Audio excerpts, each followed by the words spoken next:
What up, guys? The Bench Buddies are back with my Week 10 MLB Power Rankings, and you can see right here, biggest movers, Brewers, Diamondbacks, 9 spots for the Brewers and 6 for the Diamondbacks. And let's get into it. Stories of the week. Corbin Burns, obviously that's why the Diamondbacks are moving down as well.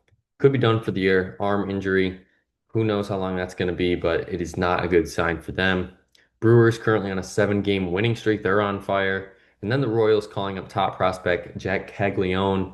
Obviously, this guy has been just mashing through the minor leagues, and he makes his MLB debut tonight on Tuesday. So that'll be something you don't want to miss. And then, of course, none other than Judge and Ohtani making history with former MVPs, meaning the year before, hitting a home run in the same game. It's never been done until it was last weekend. And then Judge, of course, still leading the league, just having great numbers. The home runs, the only thing he's not leading the league in, but that's Cal Raleigh with 23 at this point, I think. So he's there very close. So he's on pace for a Triple Crown season. 30 through 26. I don't think there's much to be said here about these teams. They're awful. They stink.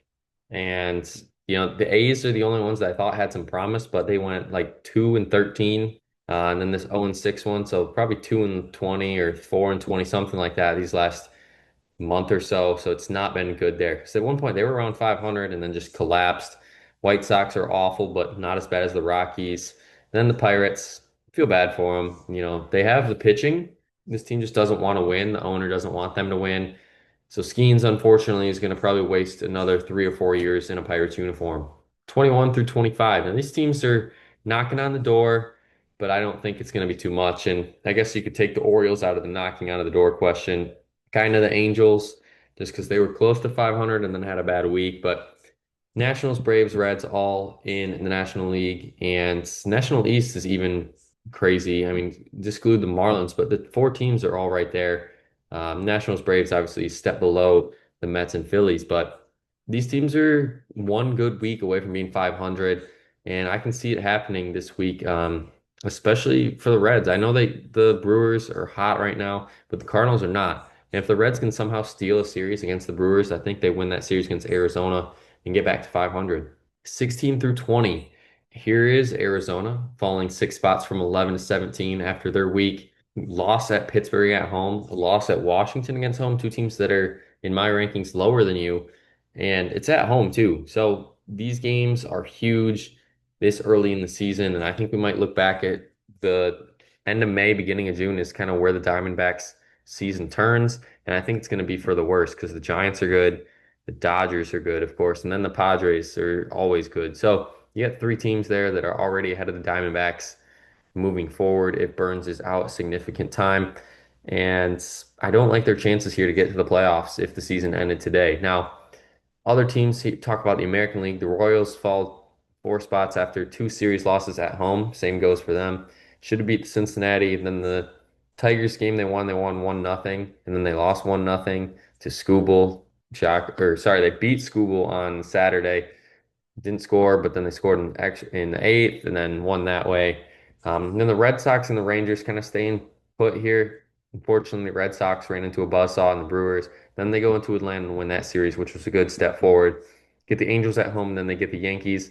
Obviously, big series there just because of the rivalry. And then the Rangers, they want to get back on track. They got to go into Tampa, who's been very inconsistent, but sometimes consistently good. And same with Washington. They're going to be a tough team to play no matter what time of the year it is. So I think the Rangers, if they can do another 3-3 a week, I think that's a good week for them. 11 through 15. And here you find the Brewers after going 6-0 last week against some good teams, the Brewers and the Phillies. And the Phillies were on the road. So I think that adds an extra few bonus points because the Phillies obviously were probably the best team in baseball at that point heading into the weekend series.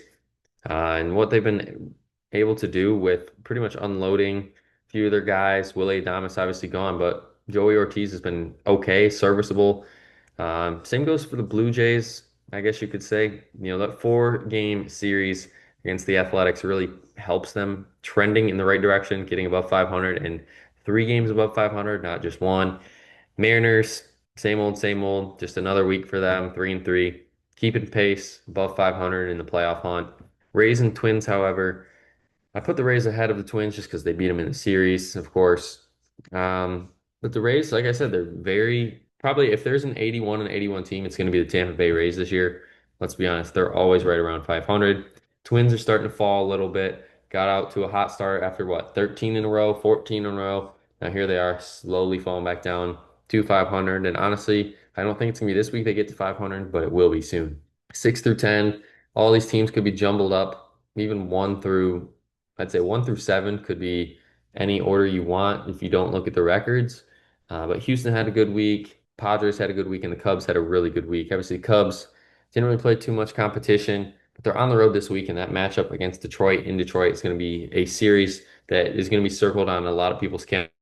Possibly the best team in the National League and possibly the best team in the American League are going to be playing each other head to head. So you can't beat that. And then Padres, 4 in San Francisco, 3 in Milwaukee. Tough week for them there, division rival, and then 3 on the road against the hottest team in baseball. And then you have the Cardinals at 8, Guardians at 9, Astros at 10.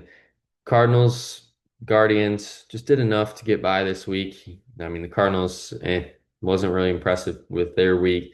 Guardians gave the Dodgers a run for their money at home. And then they get the Yankees and Houston. So it's a big week there for the Guardians if they want to keep up with the Tigers. Then at number 1, of course, got my Tigers back in the top spot after a sweep against San Francisco at home, going on the road, a division rival to Kansas City, winning that one 2-1. And they won even last night on Monday. So they're the first team to 40 wins this year. And as a Tigers fan, I didn't expect that. I knew they were going to be okay, better than they were last year, but this good was not expected. And like I said, they got 3 more against the White Sox, 3 more against the Cubs at home. Got to circle that one on your calendar to watch those games. Then the Mets had a really good week because they played weak competition, 5-1. Like I said last week, that was expected. Now this week, I think they got to at least win 4 to have a really good week. I know that they play the Dodgers 4 games, and they got to at least take 1, take 2 would be great. Split the series with them. Same goes for the Dodgers. You got to at least split, especially because it's at home. You'd like to win the series because it's at home. But then they go to St. Louis after, and I think that could be a tough series for the Dodgers because this series is going to take a lot out of it.